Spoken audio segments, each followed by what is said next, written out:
Sa gitna ng magulo at masalibuot na sanlibutan, mag-ingat ka.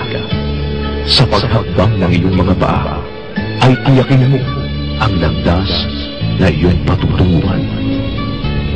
Mga minamahal, huwag kayong magsipaniwala sa bawat espiritu, kundi inyong subukin ang mga espiritu kung sila'y sa Diyos, sapagkat maraming nagsilitaw na mga bulaang propeta sa sanlibutan.